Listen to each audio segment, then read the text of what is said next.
청취자 여러분, 안녕하십니까? 깊이 있는 증시 분석으로 여러분의 성공적인 투자의 길을 안내하는 증시 내비게이터입니다. 저는 진행을 맡은 이트렌드입니다. 안녕하세요. HB입니다. 오늘도 시장에 대한 날카로운 분석을 준비했습니다. HB님, 오늘 우리 증시 정말 롤러코스터 같은 하루였습니다. 장 초반에는 정말 간담이 사늘할 정도로 급락하더니 오후 들어서는 낙폭을 상당 부분 만회하며 마감했는데요. 2025년 10월 13일 월요일 시장 총평부터 부탁드립니다. 네, 한마디로 미중 무역 갈등이라는 거대한 파도가 덮쳤지만 개인 투자자라는 강력한 방파제가 시장의 붕괴를 막아낸 하루였다고 정리할 수 있겠습니다.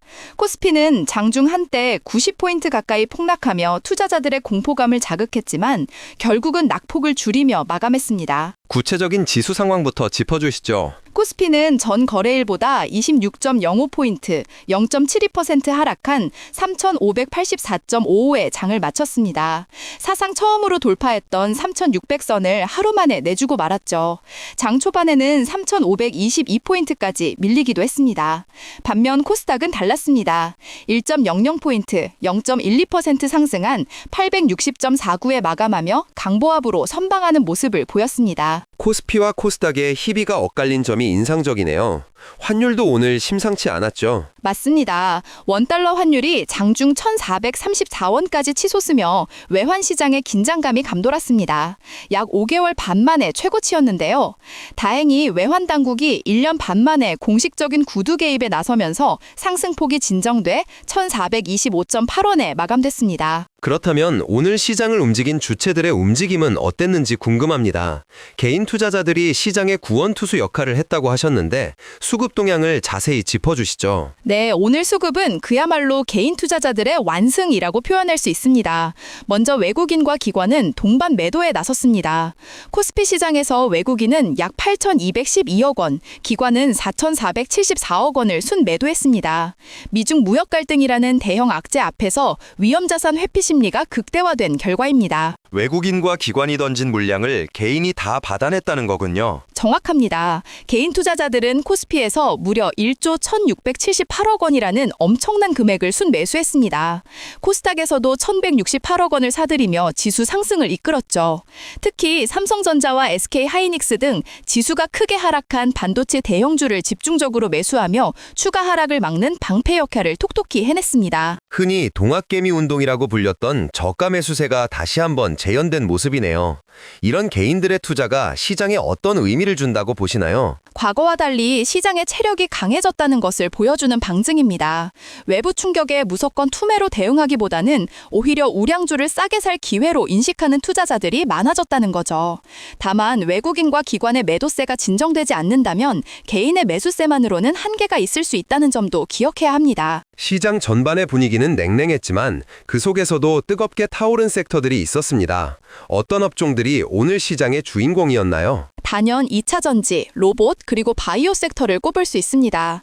먼저 2차전지 관련주들은 미중 갈등 이슈에도 불구하고 견조한 상승세를 이어갔습니다. 에코프로 BM이 4.9%, 에코프로가 4.4% 상승했는데요. 글로벌 전기차 수요 확대라는 구조적인 성장 스토리가 시장의 불안 심리를 이겨낸 것으로 보입니다. 로봇주들의 강세도 눈에 띄었습니다. 네, 로봇주는 이제 시장의 대표적인 성장주로 자리매김한 모습입니다.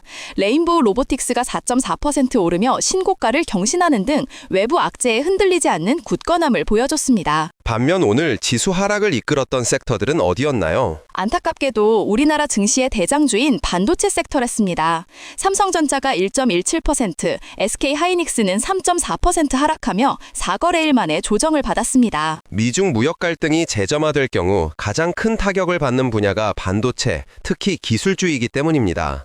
이외에도 정책 모멘텀 약화 우려로 증권주가 부진했고 최근 급등했던 한화에어로스페이스 등 방산 관련주도 차익 실현 매물이 나오며 큰 폭으로 하락했습니다. 오늘 시장을 움직인 핵심 요인들을 정리해둘 필요가 있겠습니다. 긍정적인 요인과 부정적인 요인으로 나누어 설명해 주신다면요. 먼저 긍정적인 요인은 앞서 계속 강조했던 개인 투자자들의 1조 원대 순 매수세입니다.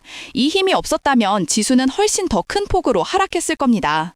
또한 장중에 트럼프 전 대통령의 발언 수위가 다소 누그러지는 듯한 모습을 보인 것도 투자 심리를 일부 진정시키는 효과가 있었습니다. 시장을 짓눌렀던 부정적인 요인들은 역시 트럼프 리스크라고 봐야 할까요? 네, 그렇습니다. 트럼프 전 대통령이 중국에 100% 추가 관세를 부과할 수 있다고 예고한 것이 모든 악재의 시작이었습니다.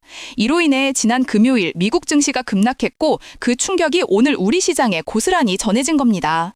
여기에 원달러 환율이 1,430원을 돌파하며 외환 시장 불안까지 겪었고 반도체 대장주들이 하락한 것이 시장 전반에 부담으로 작용했습니다. 시장에 영향을 미칠 만한 중요한 뉴스들도 많았습니다. 어떤 소식들을 주목해야 할까요? 가장 중요한 것은 바로 내일 14일로 예정된 삼성전자의 3분기 실적 발표입니다. 시장에서는 영업이익 10조 원 돌파를 전망하고 있는데요.